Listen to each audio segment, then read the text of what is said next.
सब लोगों को, छत्तीसगढ़ के सभी प्यारे बहनों भाइयों को मेरा नमस्कार, सबको मेरा प्रणाम। छत्तीसगढ़ में पहले चरण के चुनाव हो चुके हैं और अब दूसरे चरण के चुनाव होने वाले हैं। ये चुनाव पुराने चुनाव से थोड़े अलग हैं। पुराने चुनाव में जब भी हम वोट डालने जाते थे, हमारे पास एक तरफ सांपनाथ, एक तरफ नागनाथ, एक तरफ बीजेपी, एक तरफ कांग्रेस हुआ करती थी। दोनों ही भ्रष्ट पार्टियां हैं। हम सोचा करते थे कि किसको वोट दें, तो हर बार एक बार इसको हराने को वोट देते थे, एक बार इसको हराने को वोट देते थे।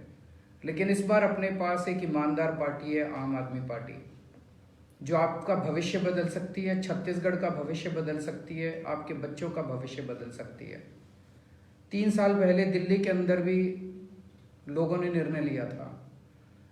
आज से 3.5 साल पहले जब आम आदमी पार्टी ने दिल्ली में चुनाव लड़े, आम आदमी पार्टी नई पार्टी थी, लेकिन यहाँ के लोग, दिल्ली के लोग बीजेपी और कांग्रेस से तंग आ चुके थे।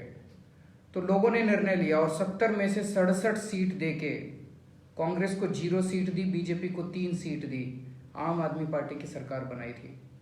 और 3.5 साल के बाद आज दिल्ली के लोग बहुत खुश हैं।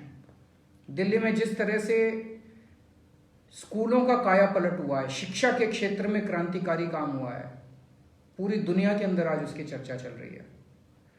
दिल्ली में जब हमारी सरकार बनी, सरकारी स्कूलों का बहुत बुरा हाल था। जैसे छत्तीसगढ़ में आपके यहाँ सरकारी स्कूलों का बहुत बुरा हाल है। 15 साल में डॉक्टर रमन सिंह ने सरकारी स्कूलों का क्या किया, बेड़ा गर्क किया। सरकारी स्कूलों का बहुत बुरा हाल है छत्तीसगढ़ में, दिल्ली में उससे भी ज़्यादा बुरा हाल था। आज 3.5 साल के बाद दिल्ली के सरकारी स्कूलों का ऐसा काया पलट हुआ है कि उसकी चर्चा पूरी दुनिया के अंदर हो रही है। और 2 साल से दिल्ली के सरकारी स्कूलों के नतीजे प्राइवेट स्कूलों से 10% से भी ज़्यादा आ रहे हैं। कभी सुना था कि प्राइवेट स्कूलों से सरकारी स्कूलों के नतीजे ज़्यादा आते हैं? छत्तीसगढ़ में क्या हाल है? छत्तीसगढ़ में तो अगर कोई गरीब आदमी पेट काट के कोशिश करता है छत्तीसगढ़ में कि मैं अपने बच्चों को किस तरह से प्राइवेट स्कूल में भर्ती करा दूँ, कोई अपने बच्चों को सरकारी स्कूल नहीं भेजना चाहता। पहले दिल्ली में भी यही हाल था।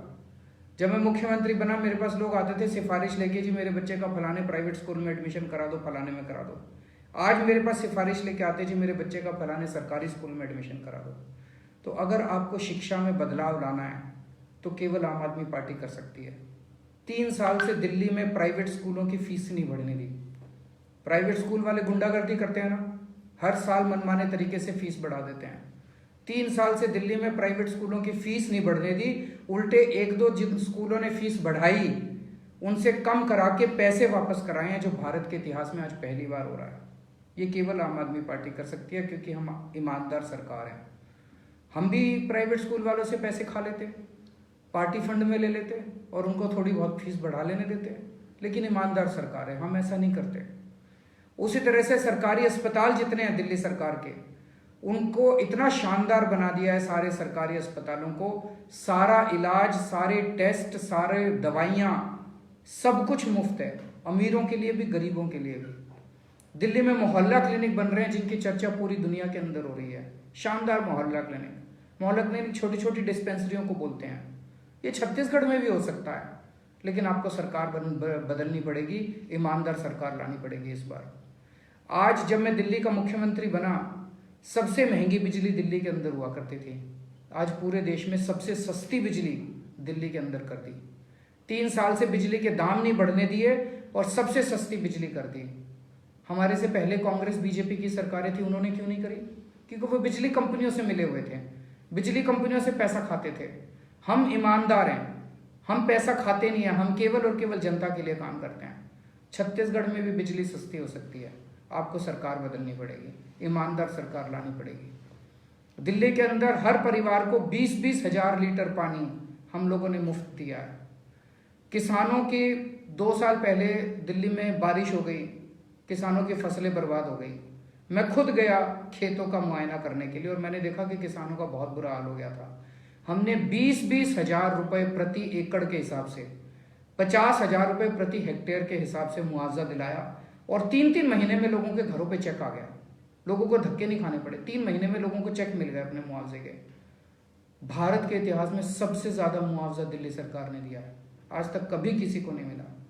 तो केवल और केवल आम आदमी पार्टी ईमानदारी से काम करती है। कई लोग हमसे पूछते हैं जी इतना पैसा कहाँ से आता है, आपने इतने अस्पताल बना दिए, इतने सड़कें बना दी, इतने फ्लाईओवर बना दिए, इतनी कॉलोनियों में 400 से ज़्यादा कॉलोनियों में पानी की पाइपलाइन पहुंचाई है, हमने सारी दवाइयाँ मुफ्त कर दी, बिजली सस्ती कर दी। कई लोग पूछते हैं इतना पैसा कहाँ से आता है। पहले की सरकारें कहती थी घाटे में चल रही है सरकार, 3 साल से दिल्ली सरकार फायदे में चल रही है, मुनाफे का बजट आ रहा है। इतना पैसा कहाँ से आता है? इतना पैसा इसलिए आता है क्योंकि हम खाते नहीं हैं, हम रिश्वत नहीं लेते। जो काम पहले सरकारें 100 रुपए में करती थी, हम 50 रुपए में कर देते हैं। जितने काम वो 100 रुपए में करती थी, उससे दुगने काम हम 100 रुपए में कर देते हैं। इस पैसे को बचाते हैं, उस पैसे से दुगने काम तिगुने काम होने लग गए अब सरकार के अंदर। छत्तीसगढ़ के लोगों के सामने भी अब ये विकल्प है।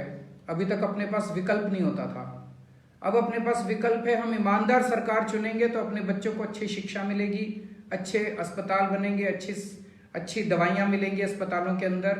और अगर हमने फिर से बेईमान सरकार चुन ली, आज आपके पास एक ऐसी पार्टी है जिसके ऊपर बॉफर्स घोटाले के आरोप लगे, दूसरी ऐसी पार्टी है जो राफेल घोटाले की पार्टी है, और तीसरी ऐसी पार्टी है जो कि आपके स्कूल और अस्पताल बनाती है। आपके पास एक पार्टी है जिसने 2G का घोटाला किया, कोयले का घोटाला किया। दूसरी ऐसी पार्टी है जिसने विजय माल्या को देश से भगा दिया, नीरव मोदी को देश से भगा दिया। और तीसरी ऐसी पार्टी है जो आपके स्कूल और अस्पताल बनाती है, आपके बिजली पानी सस्ते करती है, आपके लिए काम करती है। तो इस बार आपको मौका है, आप सब लोग मिलके छत्तीसगढ़ के इस चुनाव में आम आदमी पार्टी को वोट दीजिए, झाड़ू के ऊपर बटन दबाइए। और किसी पे एहसान करने के लिए नहीं, केजरीवाल पे एहसान करने के लिए, किसी आम आदमी पार्टी पे एहसान करने के लिए नहीं, अपने बच्चों के भविष्य के लिए, छत्तीसगढ़ के भविष्य के लिए। जय हिंद।